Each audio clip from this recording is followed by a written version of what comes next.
Let's now consider temporal reconfiguration. Opportunities for such temporal reconfiguration arise when an innovator or a firm can take ownership of customer assets or responsibility for performing customer processes related to their primary activity chain. Such reconfiguration typically involves a shift in the boundary between the activities performed by the firm and those performed by its customers within their core activity chain. The motivations behind such a shift are threefold. First, the innovators or firms may have a capability advantage because they are better at managing assets or performing business processes that are closely related to their core competencies, but not that of their customers. Second, these innovators or firms can create a scale advantage by aggregating demand across customers to create economies of scale that they can pass on to their customers. Third, these innovating firms can apply knowledge about best practices from a range of industries where they provide such services. So when automotive companies like BMW move beyond designing and manufacturing cars to shared car clubs, they're really engaging in temporal reconfiguration. Let's now consider spatial reconfiguration. Opportunities for such reconfiguration arise when an innovator or a firm that is already present in the customer's primary activity chain seeks to take charge of existing activities in a secondary activity chain. Consider Nike, which started as a company that sold shoes out of a truck at sporting events. Nike today is, of course, the largest sports and fitness company in the world. Nike's central business focus is the production and marketing of shoes, playing equipment, and apparel for a variety of sports.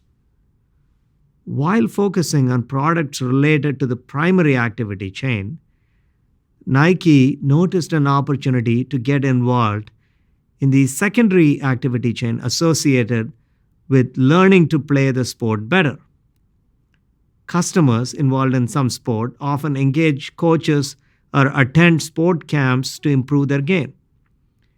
Building on its own brand reputation, Nike is now partnered with the US sports camps to offer Nike running camps, Nike tennis camps, Nike golf camps, etc. These camps are held at numerous locations nationwide, offer mental as well as physical training related to more than a dozen sports.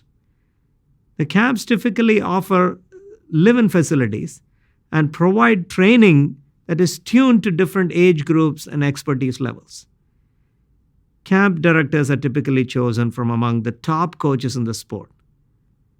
The Nike brand serves as an attractive vehicle to position and sell these camps, and in turn, the camps themselves reinforce the brand and enhance participant loyalty to Nike products. In a nutshell, needs-driven innovation is an exciting area with lots of opportunity to exercise imagination and creativity. It is as much an art as it is a science. We have discussed a couple of methods here, but there are many other useful techniques one could develop in the field by oneself. All along, we try to focus on the real outcomes, the benefits, the utility sought by customers. As the famous business writer Peter Drucker eloquently pointed out, what the customer buys and considers as value is never a product. It is always the utility. That is what the product does for him. So we need to go beyond the shallow interactions and conversations with customers. We should recognize that customers may not sometimes fully know what they need. They may be myopic. They may be functionally fixated.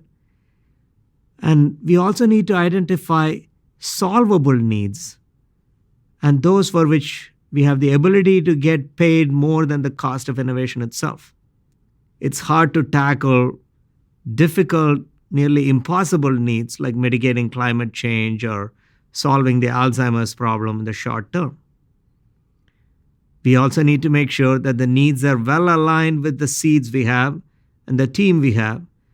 And we need to also have a solid creed or a value proposition, which is the proposal for how we're going to create value for our customers and how we're going to capture that value, which is a value creation for the investors. All of this gets encapsulated into what's called the business model, a very central topic in science and technology-driven innovation.